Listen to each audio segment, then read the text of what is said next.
Hello, and welcome to the Brooklyn Rail's 599th New Social Environment. I'm Chloe Stagaman, Director of Programs here at the Rail, and I have the pleasure and privilege of being your MC today for a conversation featuring Nancy Baker Cahill, Jean Cooney, Kish, and LaJuné McMillian with host Dr. Charlotte Kent. Unfortunately, Joan Jonas is with us in spirit today after experiencing technical difficulties with Zoom. We're thrilled to welcome poet Maxine Chernoff here to close today's program. Before we get started, the Brooklyn Rail acknowledges Black Lives Matter. Here in New York, we're on Lenapehoking, the unceded land and waters of the Wappinger, Canarsie, Munsee, and Lenni Lenape people of the Delaware Nation and Shinnecock Indian Nation. We encourage you to check the chat for a living document of resources and actions. The Brooklyn Rail would like to thank the Terra Foundation for sponsoring our NSE program and making these daily conversations possible, and for their support of our growing archive. You can view today's event and our full archive on the Rail's YouTube channel. And now it's my pleasure to introduce today's guests and host. New media artist Nancy Baker Cahill examines systemic power, selfhood, and embodied consciousness through drawing and shared immersive space. She is the founder and artistic director of Fourth Wall, a free augmented reality art platform exploring resistance and inclusive creative expression. She's a 2022 LACMA Art and Technology Grant recipient. Interdisciplinary artist and performer Kish explores personal identity and sociocultural expectations through works in music, film, installation, and the written word. Her most extensive project is Kish, a solo music project spanning 10 years that has garnered features in Vogue, W Magazine, the New York Times, among many others. Jean Cooney is the director of Times Square Arts, the public art program presenting the work of contemporary artists in the world's most iconic urban places. Prior to beginning her role for Times Square Arts in 2019, Jean spent 7 years at the public art nonprofit Creative Time, playing a critical role in organizing major artist commissions and cultural partnerships. New media artist and creative technologist Lojin Mcmillan creates art that integrates performance, extended reality, and physical computing to question our current forms of communication. McMillian has shown and spoken about their work at Pioneer Works, National Sawdust, Leaders in Software and Art, Creative Tech Week, and Art Encodes Weird Reality. And last but certainly not least, our host for today, Assistant Professor of Visual Culture at Montclair State University, Charlotte Kent, has a particular interest in historical frameworks for art practices with a research focus on contemporary digital culture and the absurd. She writes for assorted magazines and various academic journals, and she's an editor at large for us at the Rail. And with that, it's my pleasure to pass it along to Charlotte. Hi, everyone. It is such an honor and a pleasure to be here. It is really exciting to be launching the monthly art and technology conversation that the Brooklyn Rail is going to be having with this particular project. And of course, it is no surprise to anyone who has anything to do with art or technology that people run into difficulties with both. And so, of course, it's a shame that Joan can't be with us today, though she's with us in spirit. And I gather a few people have been having trouble with the link, so we'll probably be getting people sporadically joining us as things continue over the course of the conversation. Where to even begin? It is so exciting to me to be here having this conversation with these amazing artists.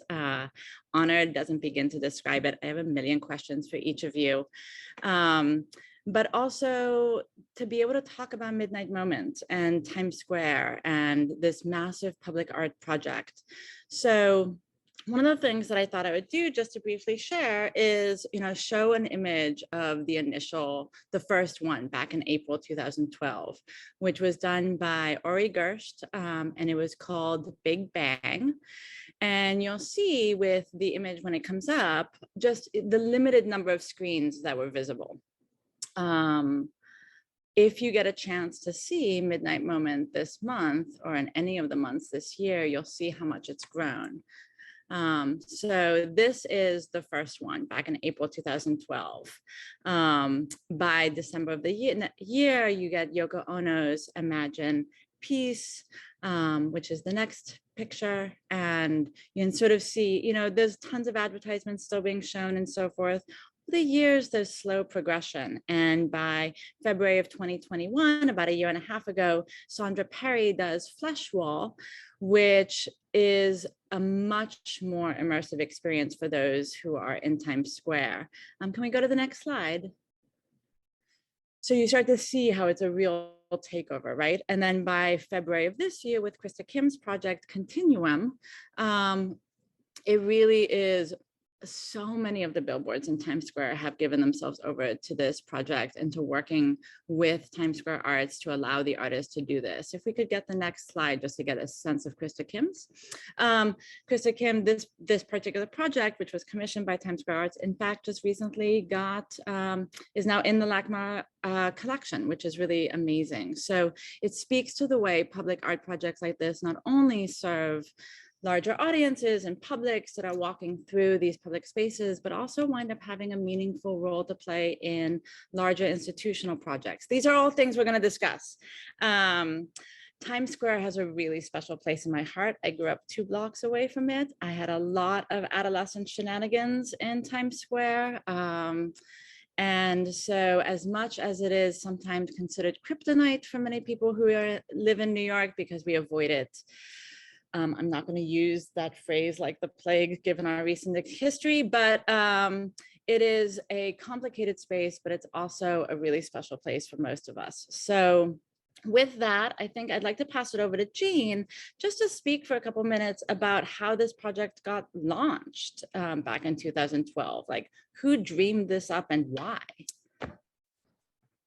Thank you, Charlotte, and thank you and everyone at the Brooklyn Rail for gathering us together. You have past and present and future Midnight Moment artists on this in this talk with us today, and it's really rare. You know, we work with a different artist each month to present a Midnight Moment, and it's a highly unique and really special opportunity to have, you know, more than one Midnight Moment artist in the room at one time to chat through what their experiences have been like. So thank you for that. So the program obviously precedes my time at Times Square Arts. It started, as you mentioned, in 2012 on a handful of screens, and it's since grown to over 90. We have about 95 distinct digital displays that participate in the Midnight Moment program every night. So this is a program that runs 364 nights a year, because typically on New Year's Eve, a few opt out. But really, it's running all year round, every single night from 11:57 to midnight, a new artist's work each month. And I think it's just, it takes advantage of this very iconic platform. You know, the billboards of Times Square, whether you've been there or not, I think kind of resonate for people visually. And it's special in that, you know, a lot of people ask or make the assumption, especially after seeing this program, that we, the Times Square Alliance or Times Square Arts Program, run the screens. The billboards are operated by many, many different entities, from, you know, financial institutions like Morgan Stanley and NASDAQ to corporations like Disney or real estate developers, retailers. And so I think one of the magical things about the program is that you have all of these disparate entities agreeing to do the same thing at the same time in the name of art. In this highly commercial space, they're handing over this platform to artists and free public art. You know, I think there was a critical mass at one point. You know, when I started, there was about 60 screens. And as I said, now we're about up to 95. And I think we're kind of going after the stubborn holdouts to let them know that this is happening in their district, and that we'd really like them to join. In short, my goal, my dream and ambition is a full takeover of Times Square, where every single billboard participates. But we choose artists' works through an open call and invitation. And then once proposals are submitted, we actually sit down with a selection committee that is part arts administrators in the field in various capacities and part billboard operators, because as you can imagine, you know, it ends up being an interesting and sometimes seemingly narrow lane of content that could possibly be approved by all of those different organizations. And so I think that group in the room can both weigh in on proposals from both the billboard perspective, as well as the public art aesthetic and curatorial perspective. I think once we have a sense of some of the different projects that the artists have done, that we can talk about sort of the details of how it is that the projects have to be selected and like how the selection process has to happen. Because obviously, right, these screens impact even, I mean, the artists that we have on the panel today have really different practices involving movement and performance and, you know, drawing, and so like how to bring that in. I'm wondering if we can actually look at Joan's, just since she isn't here today, to maybe show this one that launched in April. So this was the launch because, in fact, Midnight Moment started in April 2012. April becomes a sort of wonderful like start of the new year for Midnight Moment. And I really appreciate when things go off set calendars, because it feels, I don't know, subversive in some very minor way, but one that I enjoy. So can you say a little bit about how Joan's project wound up becoming the one that you launched this year of a focus on women artists?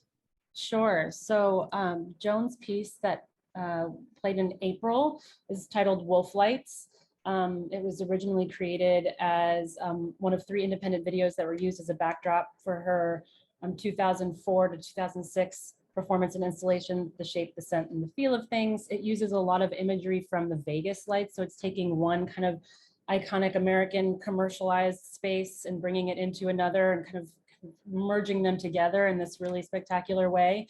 And as you mentioned, April marked the launch of what we're acknowledging as our 10-year anniversary. So from April to April of 22 to 23. And we decided to do an all women or femme expansive lineup for that year.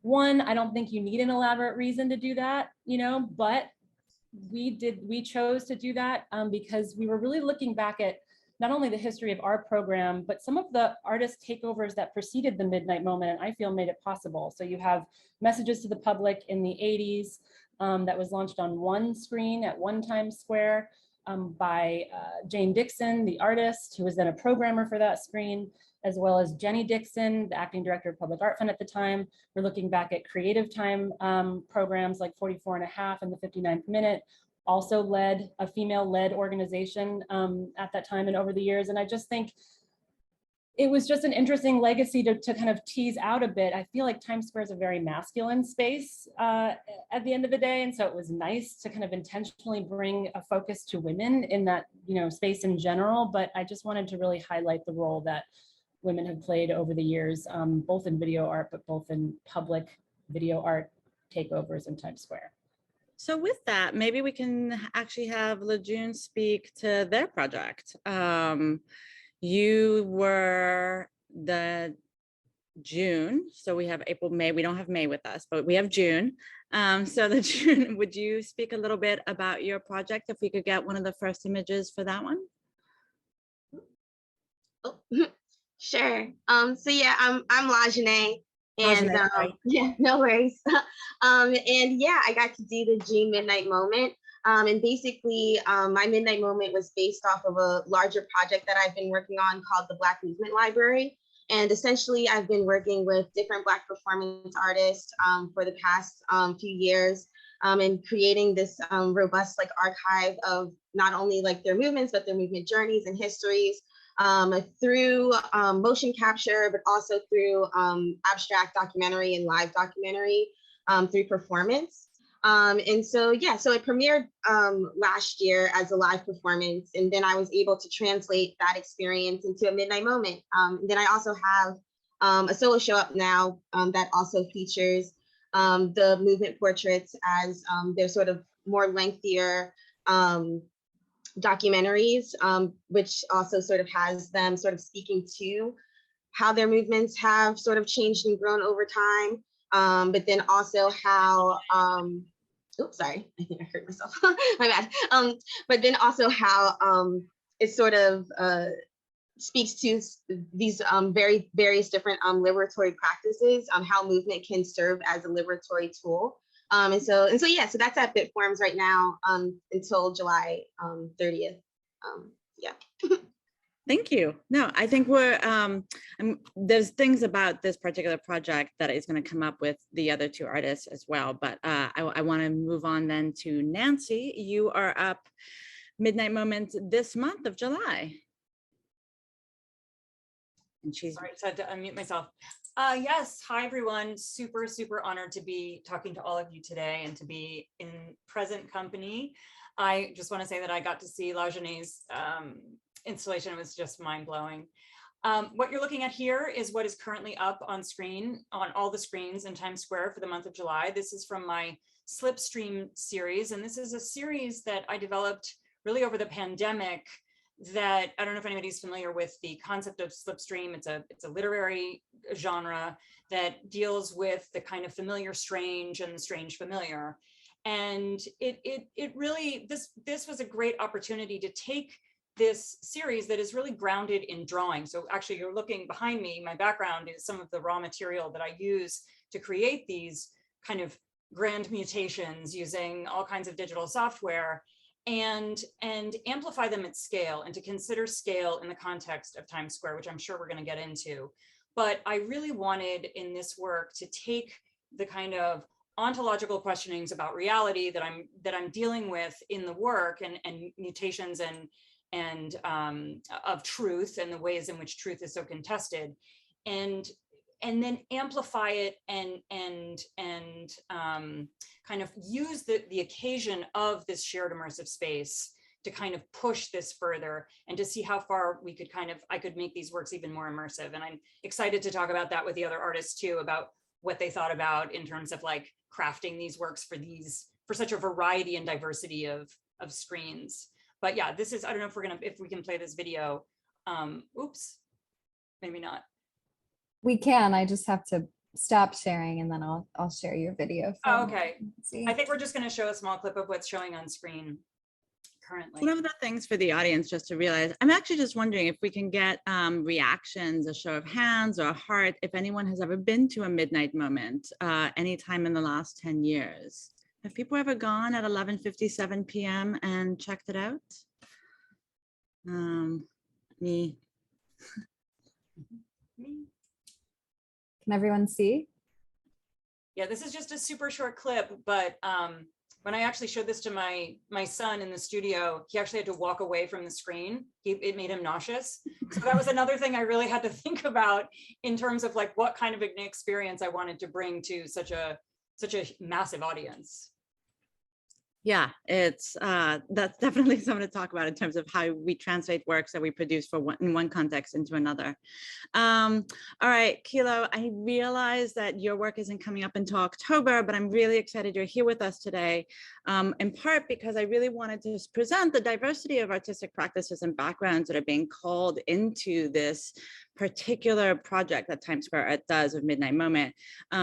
Kilo has this background with music and film direction and so forth, and I think it's important to realize that. So Kilo, can you speak a little bit about your work and what you're thinking about for October?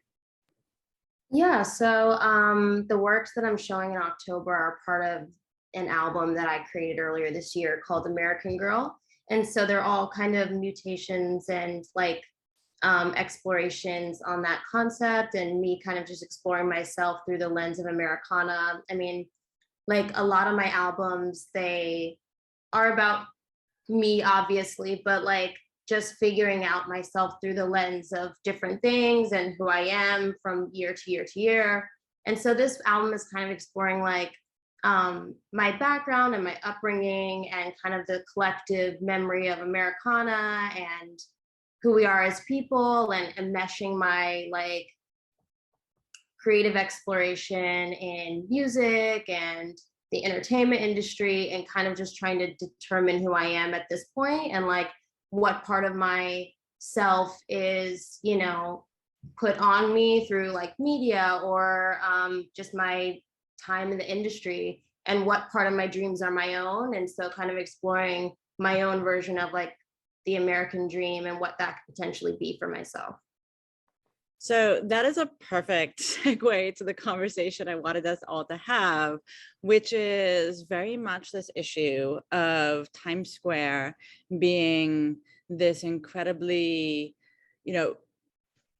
advertising and capitalist and, use of media, which, also supports so much media development. We'll put that to the side for a moment, but also the way in which Times Square is this kind of classic Americana, right? I mean, it is a symbol of New York, and in its own way also becomes a symbol of the United States. And yet, I will say one of the most recent times when I was there to see a midnight moment, I was surrounded not only by New Yorkers, which actually surprised me, but by people from around the world speaking a number of languages I couldn't even identify. And so Times Square has this Americana thing, and yet is also something that really draws an international community. And so I'm wondering, this is for all of you, right? Like, as you were working on your projects, how did you think about this balance between this super American idealized space and it having this sort of international connection, because so many people who are seeing the work aren't necessarily from the United States? I'd love to answer that. I can't think of a more iconic space really in the world, or a bigger stage for that type of like inconceivably diverse audience. And the fact that we are speaking a kind of shared visual language is really, really thrilling. I found it to be an incredibly subversive opportunity. So, we have there's sort of the visual fire hose of it, very Vegas, sort of, buy this, and to be able to kind of completely cut into that and disrupt those expectations and offer not just a moment of relief and solace from that, but to engage the senses in an entirely different way was really, really thrilling, and absolutely informed the kind of content I wanted to do, and to challenge what we expect from a screen. These screens, our lives are mediated by screens. And so how could we take the screens and really kind of collapse the expectations of what you as a viewer will not only see, but feel, experience on a visceral level. And I want to get back to screens, but LaJuné, I saw you nodding there, so I feel like you have some things you want to add to that. Oh no, I was just agreeing. I mean, there is one of the things that's really intriguing about this is that I think there's this funny way in which people don't think about necessarily, here you are in Times Square, oh, avoid it, oh, go check it out because I'm, a tourist or something. But it is this weird balance of American and international. And I feel like looking at this image, I mean, even that it's got a cruise ship in it, right? I mean, that is, we were looking at a cruise ship stuck in a canal last year, right? And the massive impact that had on products being able to move around the world. I mean, we look at media, and most of us didn't see that except through media images, right? I mean, how it is that this space winds up actually operating as a reference point for people of the United States is really an opportunity for media arts to do and say all sorts of things. And so I guess, I will just say, like, I'm going to ask a very specific question. Were there specific ideas that anchored you as you were developing your projects, or are developing them, that you knew, like, as you kept thinking about more and more and more that you could add, you kept just sort of saying, but these are the 1, 2, or 3 things that I really want to hold on to connect with? I want to add to like what you were saying before. Times Square to me, like for the project, it just was the absolute perfect place to explore for this album, American Girl, and for the work that I made, because it's such a advertisement space. And so for me, as opposed to like trying to deviate from the original, like the original purpose of the space, I'm kind of like trying to play into it more.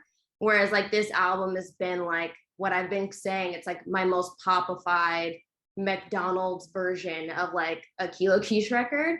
And so I've been trying to like create pieces of work that feel really like like overly glamorized and like commercial and almost like influencer content, and like using some of these kind of weird tropes of Americana of like, well, anyway, like who cares? We're just gonna like spend money. And it's kind of that is what I kind of played into with this. So I feel like Times Square is the absolute perfect place for this. And I couldn't have thought of a better place to like share this kind of project.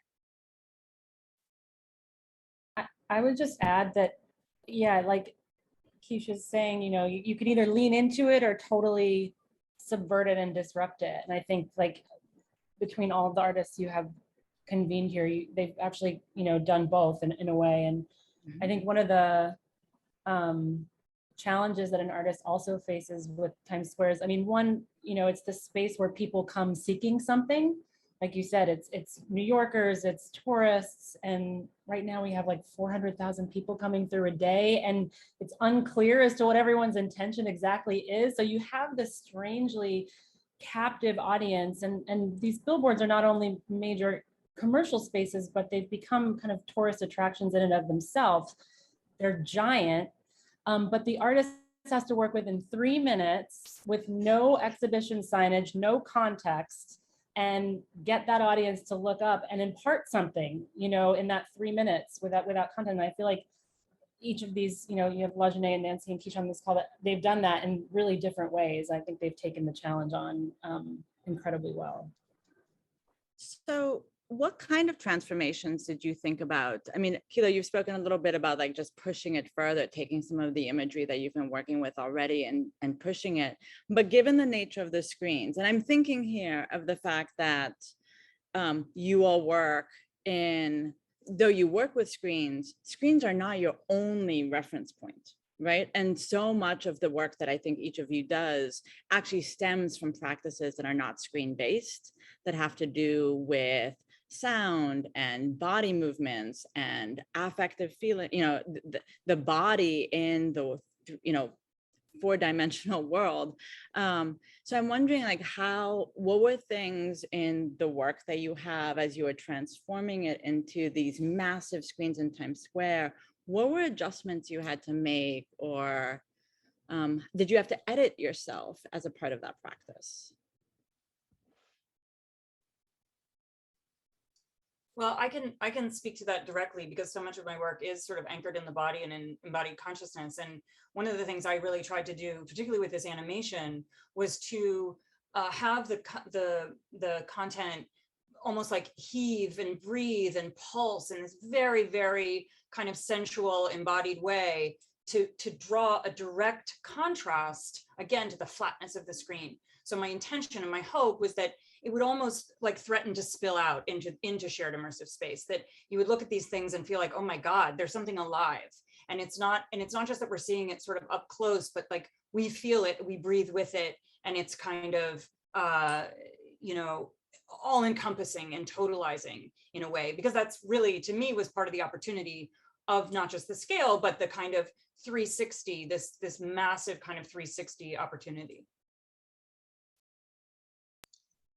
And for me, I think this opportunity really helped me to explore more colorful worlds. Normally the worlds that I create, or at least like in my earlier works, a lot of my works sort of were deep in Blackness. And I still explore Blackness a lot today. But I really enjoyed sort of like pushing the boundaries of exploring various different backgrounds, not necessarily even just like, or even I guess like pushing what Blackness can be, and how so many colors could be like represented, or at least like how Blackness could be represented through various different colors and modes. So yeah, that was exciting for me.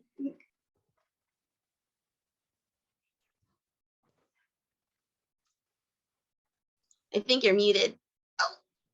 You're right, I am. Sorry about that. I was just saying, I wonder if you could just speak a little bit more about this project, because it's actually this deeply political project that might not necessarily obviously come across and looking at the, just looking at the images, because it has to do with the way in which there's just this incredible lack of diversity in 3D modeling software. There's this way in which there's this whole conversation around the way in which Black choreographers were not being recognized on TikTok. And so there's sort of erasure of Black movement from the larger visual culture. And my sense is that that's been a really important part of this project, even if I'm making very like recent examples and references. Can you speak to how you've been working with technology to try and capture some of these movements in a way that isn't, that doesn't limit, or that sort of continues to be able to be expansive, and then to translate it into the screen? Yeah, sure. So I guess I can give a little background on the library. So it did start as a project called Black Movement Project. And I was just thinking at that time that it would be a database of motion capture data from primarily Black performers. However, I realized that if I did it in that way, or if I continued creating the project in that way, I would be contributing to the exploitation and the extraction of Black culture, and also of our bodies and of our movements. But that gave me a challenge to really think about and expand on this idea of what it meant to build, curate, and steward spaces for us to be liberated and free and celebrated and cared for. And so movement portraits became this way of not only recording these movements from the performers that I'm working with, but really also served as this like sort of ritual experience where I'm actually not just showing their movements, but I'm also sharing their stories. And so, and I'm also sharing the person behind the movements, because a lot of these various different motion capture databases that are available today, they have the movements, but you don't know where they came from. You don't know who like did the motion capture for it. And so I think that that's problematic for anyone, not just Black people, but that's just like not a very like human way of I would say gathering and archiving data. And also through this work, I've been teaching a lot of workshops around teaching these various different tools, but also not to just learn them, but to think about them critically. Because the one really interesting part about motion capture technologies and also avatar building technologies is that because they deal with the body, you can see visually where the racism, where the gender bias, where all of these various different isms lie, because you can see it within sliders and with how they're actually building out these tools. And so it does sort of speak to this larger question around technology and how we can basically, I've been saying using embodiment to sort of hack these various different digital tools.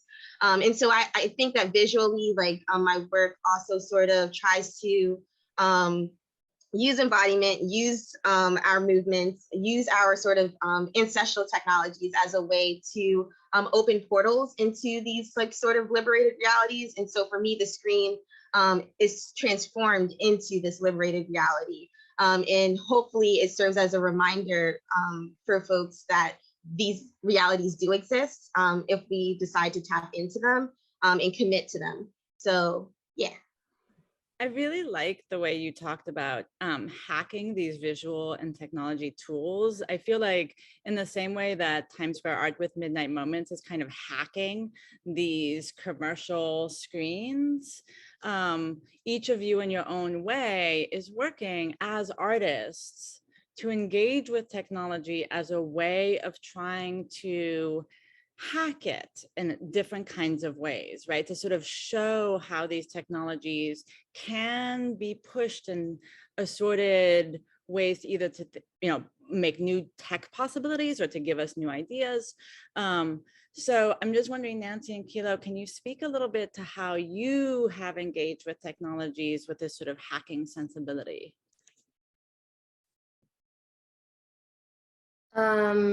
So like for the Midnight Moment, the pieces that I have, the videos were initially supposed to be part of my album release and my rollout, as like, we're always asked to do a ton more content like in the music industry. And it's kind of my exploration of like the need for ever increasing amounts of content and at a high level. And so for me, like my hacking version of doing this, the project that I needed was like, I produced all the videos like with my iPhone and using like just postcards that I've collected over the years.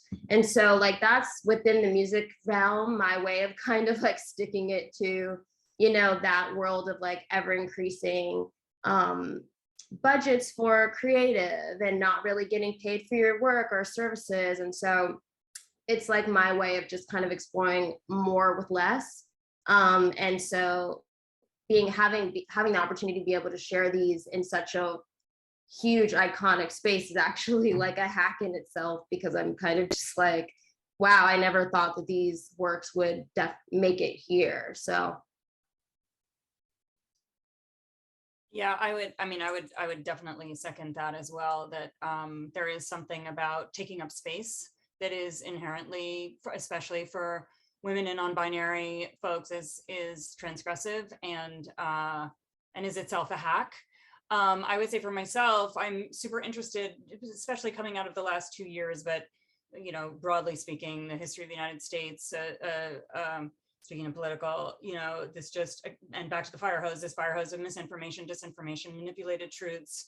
And so kind of taking some of the architecture of that potential of what it means to translate, you know, objects, ideas, this sort of thing, and do it in a way that is hopefully illuminating and empowering, and not with this sort of directive of oppression or control. And I would say the other thing that for me feels maybe like a hack, but maybe just a return to prehistory or whatever you want to call it, Paleolithic histories, is that we have been combining drawing and cinema, pre-cinema, from the earliest days of the caves. And you know, I think it's a really, I think that as, you know, we get so locked into these categories, and I'm really interested in blurring those categories always, and being very slippery around how we define, you know, what we make and how we deliver the content that we make. And so I kind of, in my mind, thought of Times Square as this kind of massive open cave where we could play with the transcendence that a lot of people come to seek, you know, and not for some sort of religious absolution. That's the other problem we've got right now. And I want to just say to that point that I think I want to really thank and call out Jean and your team for centering non-white men over the next year, in a moment where we are increasingly, so many of our choices are being stripped, and we're facing a real minoritarian future, so of fundamentalism. So I just really appreciate that, and to me, the part of the hack is just standing up in the face of that and showing what's possible when you give other people opportunities that they might not otherwise have. Yes. I'm going to agree with that one. I am just, I guess, in some ways to push that, you know, even further, each of you in your own way has spoken about language, libraries, and, you know, this sort of content rollout, and also in writing songs, and, you know, Nancy talking about the sort of narratives around a lot of these projects. And I think, you know, it's just really interesting that in the context of these kinds of ideas rolling around in your heads, that you're also producing visual work, right? And so just to have this sort of ekphrastic moment, if I may, I'm wondering, how do you as artists, right, with ideas, with words that are sort of, you know, encouraging you to produce work, not have the work become propagandistic, right? That thing where it's like, oh, that work is about fill in the blank with these words because the words basically summarize everything there is to say about it. Like, what are the tricks in your toolbox that help you keep from defaulting into this kind of like overly simplistic, rhetoricized art? Well, for me, I think I have like a few ways. Um, First, my work is primarily community centered and community based. And so it really focuses on the process in which everything is made. And for me, like the product, like the thing that comes out of it is really just a reflection of the processes that were put in place, of that community building that was put in place.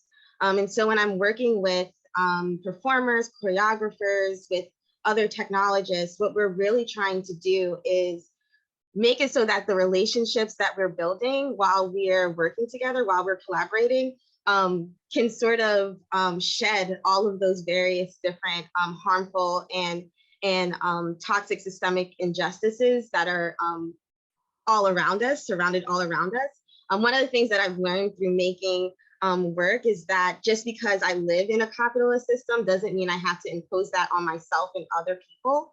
And so that means that I can actively work to curate spaces of care. And when you're working in that way, you're able to invite in not only just like, physical collaborators, but for me and in my work and in my process, I'm able to invite in spirit. I'm able to invite in my ancestors to sort of come in as active collaborators as well. And so, yeah, I'm really grateful to be able to like show work that does that. But I'm also like, for me, like, I guess another thing that I like to do is really have an understanding that one of my jobs is to heal as an artist. And so if I'm not doing healing work while I'm making my work, then I just don't feel like I should be making it. And yeah, I don't know. So like those are pretty much like what I do. I just like have a very community-based, community-centered practice. And the visual work is just like a bonus that comes out of it. For me, it's like creating additional layers through different mediums and different spaces that allow for me to just like not have everything so centered in the entertainment space. Like having things like this really does help for me to explore and push in different directions, or even my installation work. It just allows for there to be like something that's not about just making money and just, selling tickets and, streams and numbers. And so I think like that world can feel very like simplified and propagandistic and just feeling like you're, have to distill your project into a sentence or two sentences. And then also like from the entertainment spectrum, you're constantly kind of doing interviews and having this like ritual process and robotic process of like just re-explaining what you're making and sharing it and hoping that people connect to it. So I think for me, it's like being able to write and being able to do installations and being able to push myself in different spaces allows for me to not, feel so stuck in the box of like entertainment. Yeah, and I would say that for me, it's abstraction. So the language of abstraction feels inclusive, and at least I try not to be didactic when I deploy it. And I think to LaJuné's earlier point, it too offers a kind of series of portals, a kind of infinite number of portals of access to a broad audience. And to Kilo's point, like I feel like making sure that the work is as rigorous, as conceptually rigorous as possible and layered, it just kind of ensures that it doesn't become some sort of, I don't know, one-liner that is pat or, I don't know. That's how I approach it in my work.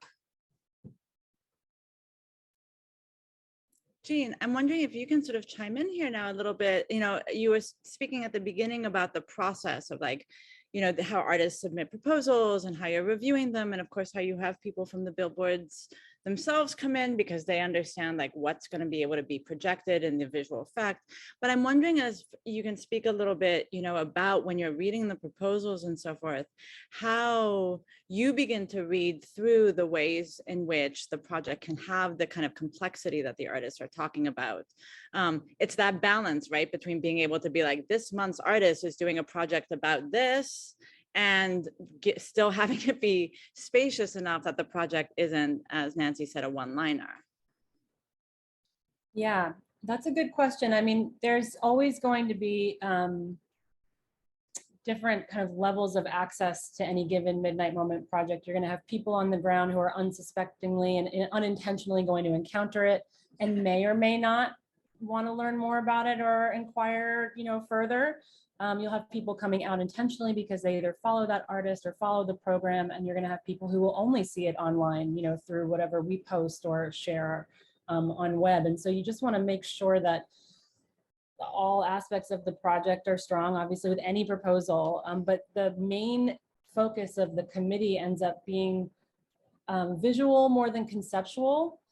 So, first and foremost, I am always so impressed with how much the billboard operators who participate, especially in the selection committee, care about the program, and their lens may be different than, say, the curatorial lens. They want to make sure that the work looks good, their billboard looks good, that Times Square is going to shine. And I think that is an important aspect of the program to make sure it's successful. So we're talking about things like high contrast and, saturated colors and not moving too fast or not moving too slow. And so sometimes, that feels like the more tedious side of the conversation, but it is super important. And then, I think where they weigh in on concept is if what they're looking at visually and the concept are disconnected. Like, I think the two just need to be integrated in some way. Sometimes with proposals, we hear from the committee, but I don't get it. Because or like, in the 3 minutes that you showed me, I didn't understand what the artist has written. But I think actually in between, if the work is still incredibly engaging, it's okay. And so, you got to do a lot. You got to like sing and dance at the same time. And with these works, it has to be totally visually engaging for 3 minutes flat, look amazing on a 70-foot tall jumbotron, and have conceptual underpinnings that are not only solid but accessible. And I think all these artists you can go really deep because they are very complex and layered, but there are access points for anyone who doesn't have the art historical context to go there. There's multiple access points to what these artists are trying to put across. And I think that ends up making the strongest Midnight Moment proposal for this very, like, as you said, space of incredibly broad and diverse audiences. But this brings up really the challenge of public art, right? Public art needs to be accessible. It still needs to have the sophistication that we expect of any art practice. It has to be conceptually rich. It has to be visually engaging. It has to have all of these things, but right, not expect that it's only reaching an art audience, right? That there's a way in which one of the things that public art does is actually try to have art move beyond what is often seen as a sort of small niche community that it's, typically a part of. But what's interesting is that, like, actually all three of you have public art as very much a part of what you do and your practice and your engagement. And Joan as well.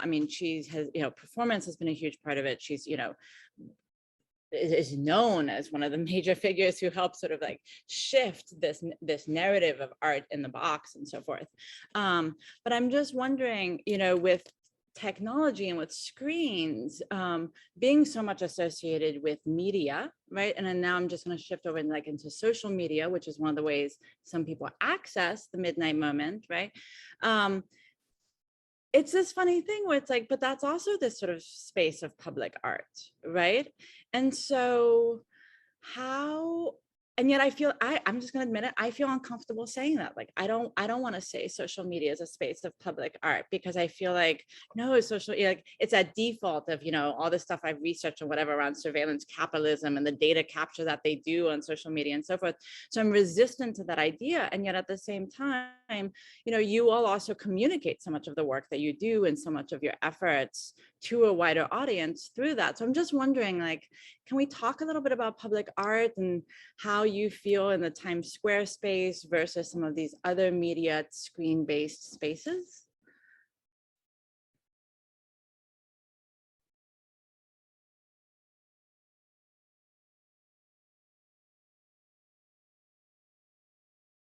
I feel like, to me, I've always kind of tried to dissect social media. I did like a whole album that was dissecting that world because I'm extremely introverted and like have had a tough time in the music industry with what's like expected in that space. But through the years, I've kind of learned to accept it as a space where you create and share art. And then once that happens, you can use it to your advantage to explore some of the, you know, your questions about the space or your concerns, and like use it kind of as a way to explore itself. So I've been kind of doing that and have found it more fun once I actually engage with it creatively. And then it's actually now been a springboard for other works that I've made and characters that I've kind of taken on and presented in live performance and things like that. So I've really started to use it as a way to really just explore more and use it as a springboard to create work from.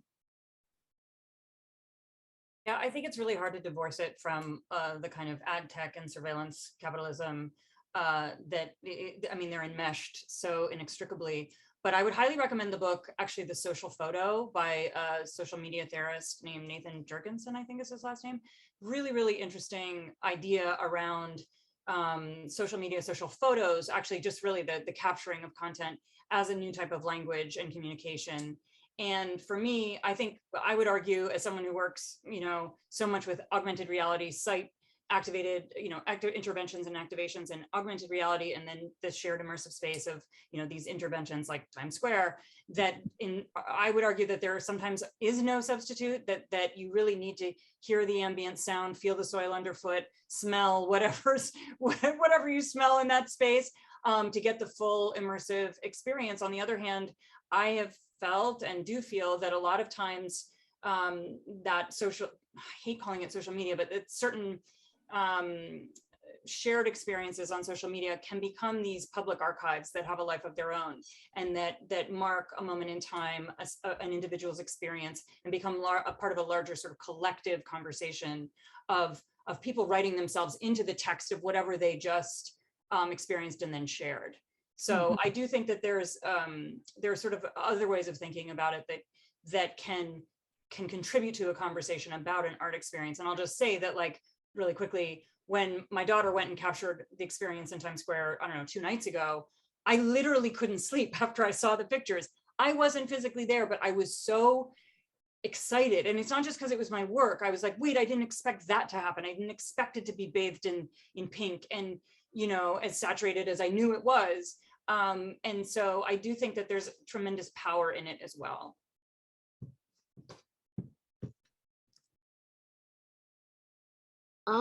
Oh, sorry. No, go ahead. Yeah, I guess for me and how I work with technology is just with technology, social media.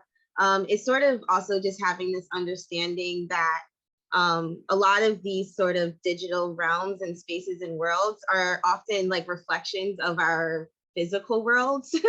And so a lot of the same different parameters often get reflected and perpetuated within these sort of digital environments. When it comes to like making my work through different mediums, what excites me the most is how I can sort of transition and change and morph a story into a different space. Like I work a lot now with like virtual reality and like putting on headsets, and but then also sort of doing like screen-based work, but then also I guess like doing like public art and stuff and performance. And so I am really interested in how a story can like change and sort of morph itself to a specific medium. But I'm also very, I don't know, I also am very just like I don't know, like I just feel like a lot of different social media environments. But I would also say that like, it does also give us an opportunity, because when I think about like Twitter, for example, and I think about Black Twitter or like Black Facebook, I think about all of these different social media environments that also create various different diverse environments.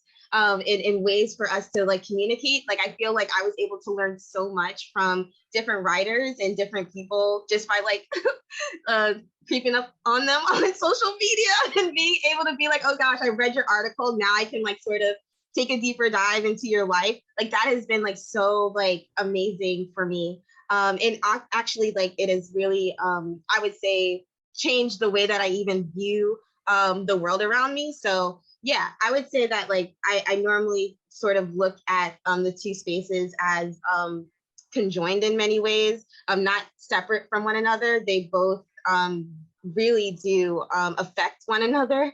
And I think it's important for us to remember that because like sometimes we can think that the internet is so far from us because we're not necessarily in it, but it actually like a lot of these digital tools, like I guess to also like bring the environment in, like a lot of these tools affect the environment. They do affect the environment. So it's like, it's not just like this like sort of like cloud out there in the universe, but it's actually something that we live with in our everyday lives. And yeah, so Totally. I think, I mean, this issue of hybridity, I think is so crucial. It's actually, I'll just share, you know, for myself, it's one of the reasons I even got interested in this space, right? In this notion of that somehow art and technology were considered separate, right? And that there was online and there was offline, because it feels so increasingly, it feels so hybrid to me. And one of the things I've been thinking about recently, you know, just because of the politics that some of you all have been talking about today, is the way in which it might actually be problematic, the way we're not like, you know, leaning into and like letting ourselves go into this hybridity, like be in this sort of gray space, right? Because actually when we want things to be like social media is bad, right? That sort of default position that I myself still fall into, right? I also don't do credit to the fact of how many artists I've discovered there and how much I enjoy seeing them talk about their practice and the struggles that they have and the things that inspire them. And, you know, likewise, you know, public art is great. And also Times Square is really difficult. So it's like, there is no good, there is no bad, right? It's like this sort of complicated meshing that I think art and technology in particular speaks quite nicely to, because we all know there's problems with the art world. We all know there's problems with the tech world, right? Here, like there's great things about media and there's terrible things about the entertainment industry. So, you know, to figure out maybe better language around how we can engage with these things being more complex, I think that's a real challenge for us to face going forward. Jean, did you have something you wanted to add to that, since you're immersed in that with Times Square Arts? The complexities of public art, of, you know, being Yeah. this, like this is, here you are in this capitalist space, and yet at the same time you get to take it over with art and with really complex art. Yeah. Yes, it is public art for the public with a capital P. I mean, like you said, you know, you can make no assumptions about where people are coming from and what they're interested in seeing and how they want to experience Times Square. But I think the only thing I'll add is like throughout, whether it's the Midnight Moment program or the installations, you know, that or performances we're presenting on the ground, I think the best way to approach public art is working with artists who are tapped into the like most important issues in the public consciousness. So if it is an issue that people are talking about in their lives, you know, and may stand on either side of a particular issue, if an artist can kind of bring that into their work and present us kind of a new access point for difficult and complex topics and conversations, then that is going to make for a knockout public art project, no matter where it's placed. Yeah, and help us just basically, artists, I mean, are incredibly well equipped to help us kind of synthesize and break down complexities. So thank you for taking us through all of the difficult places, including Times Square. I want to be able to move us over into the Q&A, but I guess, you know, just sort of, since I'll be kind of bowing out at this point, I want to say, you know, one of the things I often think about is that at least in the Western philosophical tradition, There are many others, but I'll just speak to that one for a moment. Some of the, when Socrates was having so many issues with art, the word that appears in the Republic is techne, right? And it's the word for craft, it's the word for making, it's the word for skilled manufacture. And I always go back to that in the way in which along the way somehow, because of the way language informs how we think and how we see the world, technology got separated from art, from this use of the Roman word ars. And so I think it's really interesting to think about the fact that art, all art, any form of art, is a technology. It is a making, and it is a skilled practice that is constructing worldviews, right? And technology is the same thing. It is also constructing worldviews and a skilled making. And it's the way in which we bring a critique and an eye to try and understand what artists are doing. I think, for people who often ask me, like, why digital art? Like, why are you focused on this? It's like, because also that practice of critique through these works invites me to try and critique the technologies that otherwise often do overwhelm me. Like, I look at Microsoft Word and I'm like, right? And then I see an artist who's done work with Word, and I can start to try and think it through and break it down and think about how it's shaped the way I write or the way in which I engage with verbal communication and other people. So that's my sort of like last thing just to say about how grateful I am to all of you who joined us today and to these artists for producing the work that allows me to think more deeply about this hybrid world that we're in.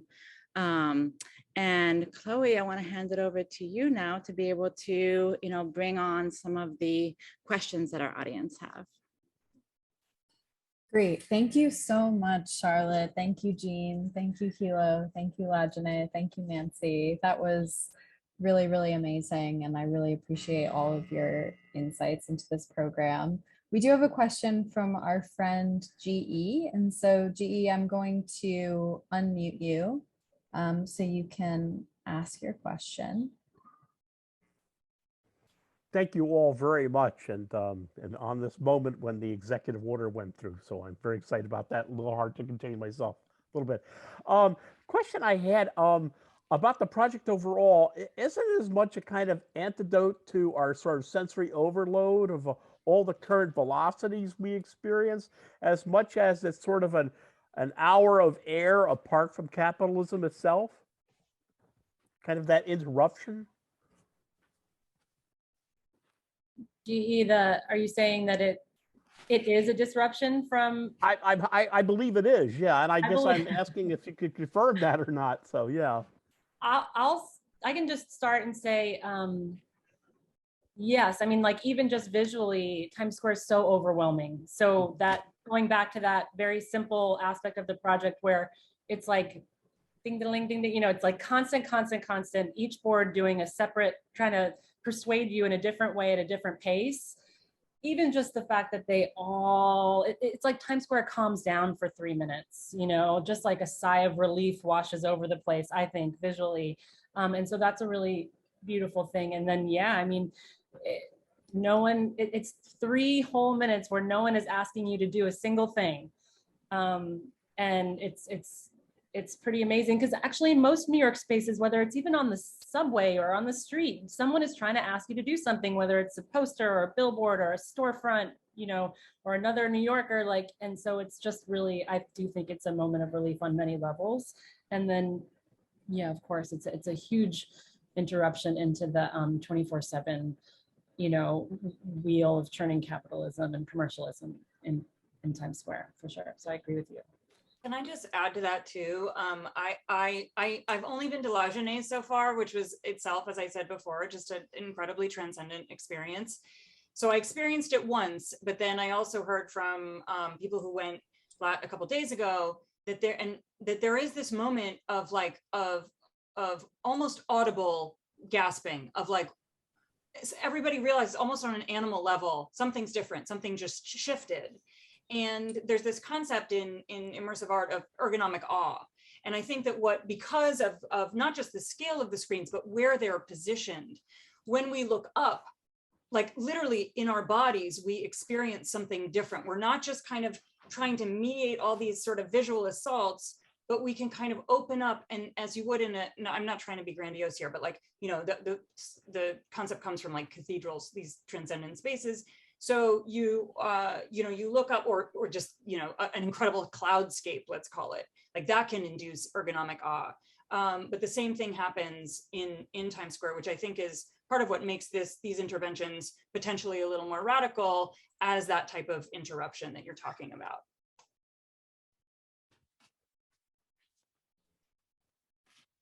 Great. The next question I'm going to ask, I'm wondering, what is it like to lose sound with video? You know, what is it like to lose certain elements of the video aspect? You know, you're working in a really international space. I mean, a space where most of the visitors are coming from around the world. So what is it like to take a work or to think about your work and then to translate it to this very unique commission?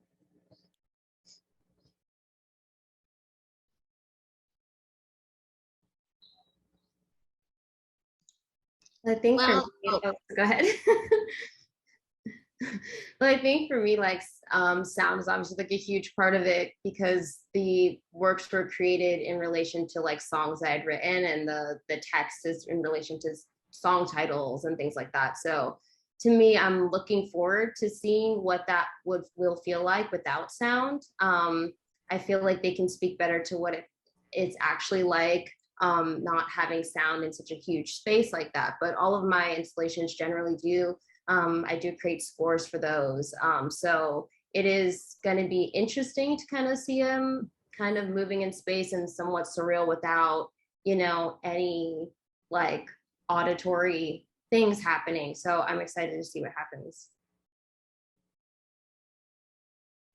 Yeah, and for me, I actually thought it was it was great, because I could, like what Nancy was saying previously, like with like hearing people react to the work, like having that like be the sound for the piece was actually very exciting for me. Like my favorite part of this whole experience actually was like my parents coming to see it, and like being with my parents and seeing all of the screens and just seeing their reaction. So yeah, like I think that can, I guess, even add as a way of having the public come in and step in as like collaborators, I guess, in the space. Like I got like a recording of the first night when I went to go see it, and I was just like making all these noises because that's what I do, and you hear them in the background of the video.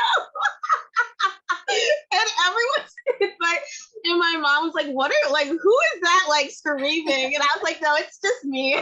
It's just me being weird. So yeah, I think that like allowing people to actually come in and like take up that sort of like space, that sound space, is really good.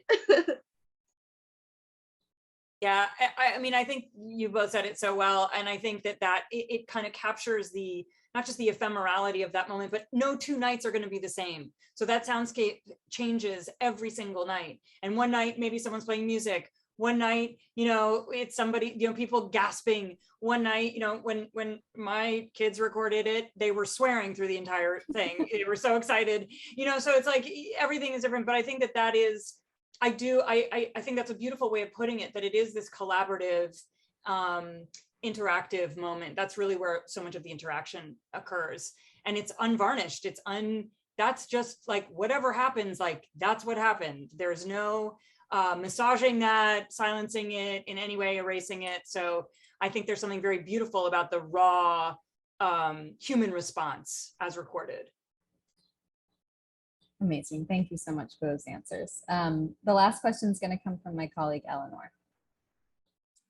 Hi, thank you so much for your amazing conversation. It's just been really amazing to hear about your work and hear about everything. My question is kind of about some of what I guess everybody brought it up, but also especially Charlotte, I think. I'm wondering why you all think that there is an urge to create such a strong like separation or distinction between art and technology, and how does their connection or their separation, how can that kind of alter like the landscape and maybe accessibility of public art?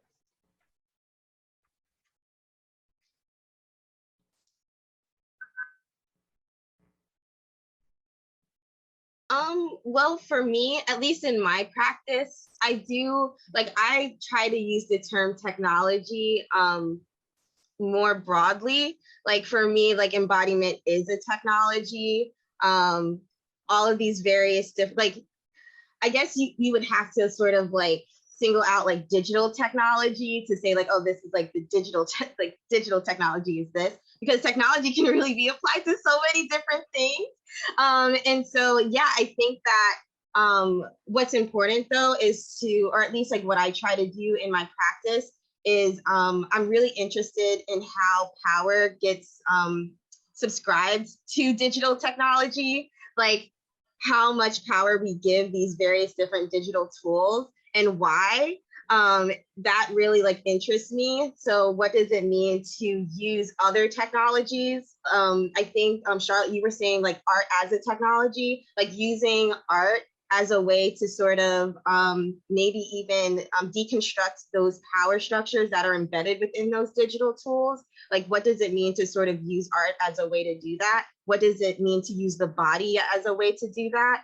And to really acknowledge and really give the power back to, or at least acknowledge the power of the body, of what we can do physically on any different accessible level, all of the things that anybody can do. How do we resubscribe the power to the people and not just give it to the digital tools? So yeah, I hope that. Yeah, I totally agree with everything you just said. And I would say that like no tool is neutral ever. And so many of the tools that we use, even, you know, software, even delivery systems, some of the hardware we use is, as artists, let's just say like if you're working in XR, for example, you know, they're owned by corporations, and, you know, laws are technology too. So when our, you know, and oh my God, I could get into a whole thing about tracking and everything else.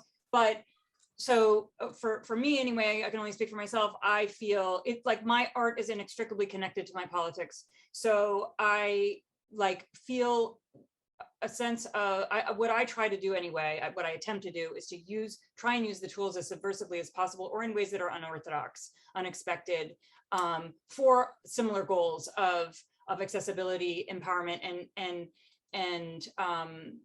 expanding the conversation beyond what's been prescribed, or any kind of predictive, algorithmic, algocratic agenda, and working, you know, taking these things and reclaiming them and using them in ways, yeah, that are just hopefully we're all trying to stay maybe one step ahead, or as you say, like I loved what you said earlier about like we can't help the fact that we're in a heteropatriarchy or a capitalist system, but that doesn't mean we can't find new ways in and through it to be more inclusive and to call out some of these radical injustices. Great. I think within music, there's a huge push for that right now as well. Like to what you're speaking about, it's like within the Spotifys of the world and the streaming platforms of the world, and the way that music is distributed, and the way that artists are paid for their work. It's like now I think artists are kind of trying to take back the control and the power of creating their own work to like Web3 platforms, and like self-releasing their own work and things like that. So I feel like there's a massive shift in music towards what you're saying.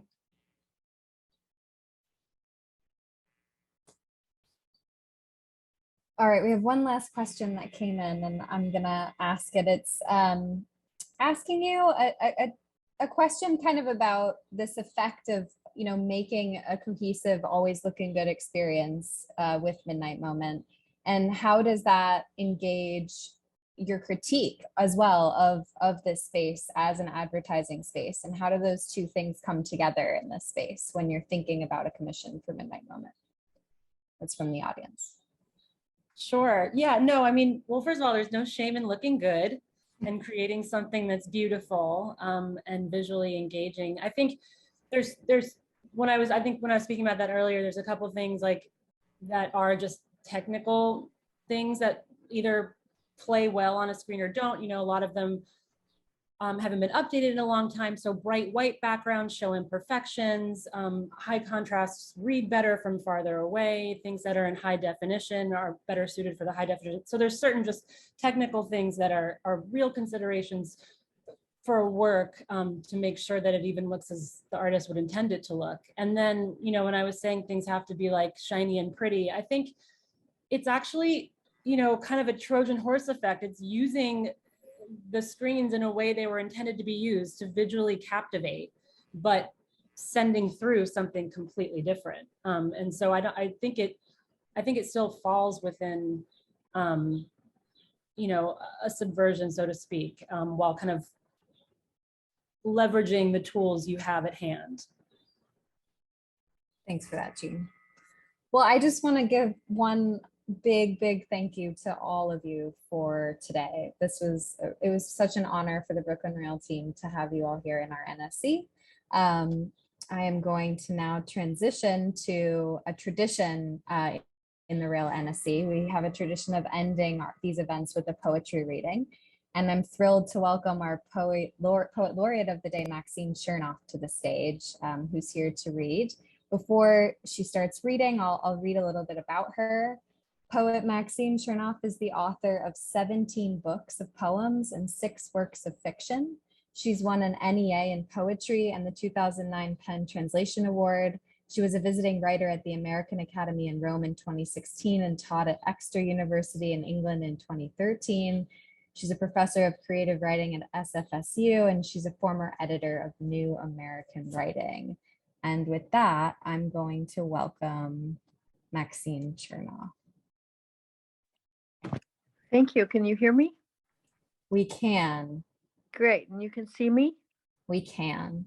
Okay. I've had like the worst morning of my life. I was hacked and I've been working on it every minute until right now. So I will switch my hacking paranoia brain to poetry. And I will read some of my latest work, which is, some of it is included in the next issue, I believe, or the current, you know, the one that's just coming of Brooklyn Rail. I thank everyone for including it, and I really enjoyed the discussion that I just listened to about the current trends in art and making art and what it all means. So I'm going to read about, these are very short, I'm going to read about 5 or 6 of these very new poems that are in a series that I've written called Diary. So I invented that simply so that I would take time over my break from teaching in the fall to writing as much as I could in the summer. So these are all very current poems. So I'll start with this one. And of course, you'll hear influences of our current situation in life with the war in Ukraine and all kinds of crazy things that are going on in our world. So this is the first one, just they're all called diaries. So diary. Horror and honor are virtually twins, cousins at least.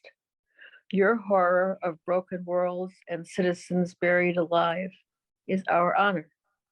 In horror, you find the bodies. In honor, we boast of our resolve. Your horror of tornadoes or elderberry wine or squeaky floors, our honor at existing and vexing you out of your state of repose. The world calls to us in many voices. The haunting of someone lost to you stands next to a lullaby, a sweetly remembered kiss, wet and bespoke, the last notes reaching in adagio for strings.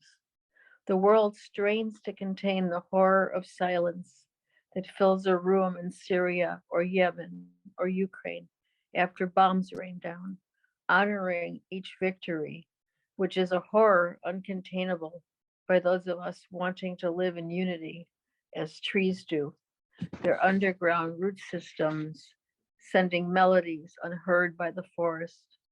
The bomb-sniffing dog doesn't understand. His nose is a sensing instrument. To him, it is a science of sorts to smell the rich bouquet of chemicals. Okay, so that's the first one. Here's the second. This is a happier one. This projects a vision of Earth where everyone is joined in a sweet way. Again, diary. Suppose just for a day, a string were tied from lemming to lemming, from asp to adder, as if we were making a giant necklace of life. Cows next to crows, behind pigs, trailing garter snakes. And then we add the glitter of humanity, a trombonist here, a bead maker there, a baker of croque monsieur, all part of a sculpture covering the lonely world and its underground tributaries. Too large to capture in an image, too awkward to house outside of nature. No ticket or lines or commercials, just this dragonfly, eyeing this lynx, eyeing this vole. So that's the second one. And that one interestingly kind of fits into your discussion of where is the art world contained, and what is the art world, and what do we contain in it. Okay, this next one, I don't know what this next one is. This is just a strange one I wrote called Diary again. You were not there when the rift appeared, or the sinkhole that held another miniature world. You made nothing new to stand on or peer into. The bottom didn't drop out. You gained new abilities to see beyond the edges, into the narrow heart of things, under the woes to the hearthstones warmed by your looking. Comfort creates heat. What comes from our deepest pains are tender notions. You are a stone warmed by the sun, hope resting in the hollow of your shadowed palm. And I know how that one started. I saw a picture on Facebook of a place in China where a sinkhole opened, and inside the sinkhole there was all forest growing. So that's what started that poem. Okay, this next one is kind of a poet poem because it's in honor of William Carlos Williams, poet, and his view of particularly spring. It's called Diary. It is William Carlos Williams' season. The dogwood unfolds into the air, blue ice melting in small patches on the hospital road, and signals a pause in the developing scene. What do we call the world with its five senses and lonely amphitheaters? We are awaiting the meadow, where purple buds flare overnight and flicker in late falling snow. Okay, the next one, and if I'm going too long, you tell me when to stop, because I'm not sure how long I'm supposed to be doing this. Am I running over yet, or am I okay? We're good for one or two more, Maxine. 1 or 2 more minutes. Okay, so I'll read maybe 2 more poems and then we'll be good. We'll call it a day. Okay, this is called Diary. Inches from here, rain's new declension itself declares a boundary and an entrance. Shiny ants carry last leaves from one dark mound to another.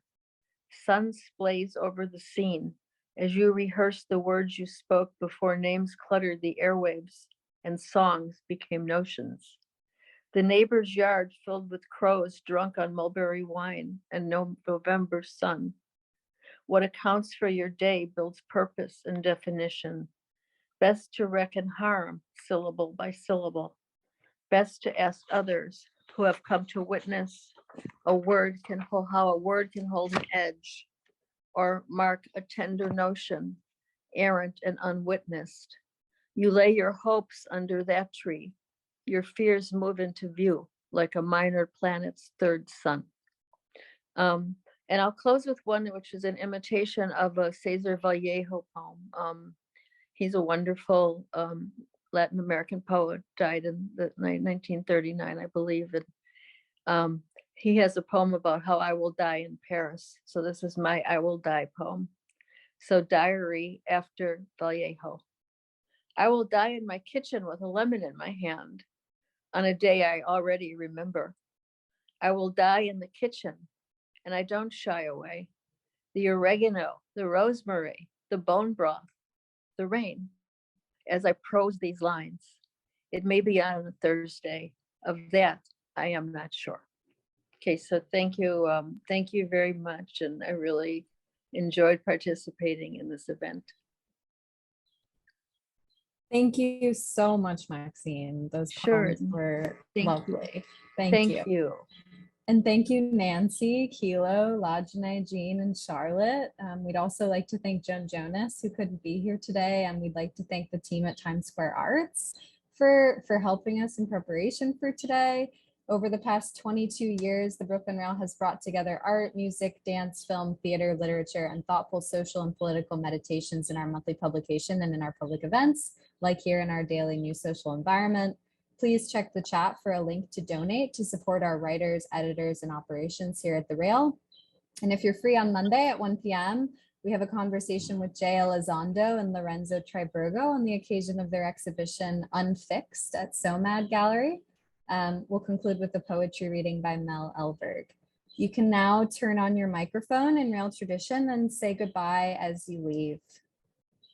Goodbye. Thank Bye, you. everyone. Bye. Thank you. Thank you. Bye, everybody. Thank you so much. Thank you, everyone. Thank Good you. conversation. Thank you so much. Thank you all so much. Such great poems. Great reading, Maxine. Thank you, Jean. Thank you so Thank you much. so much. Thank you. Yeah. Thank you. Reading also. Thank you. Can't wait to be listen to it. All of you. Congratulations.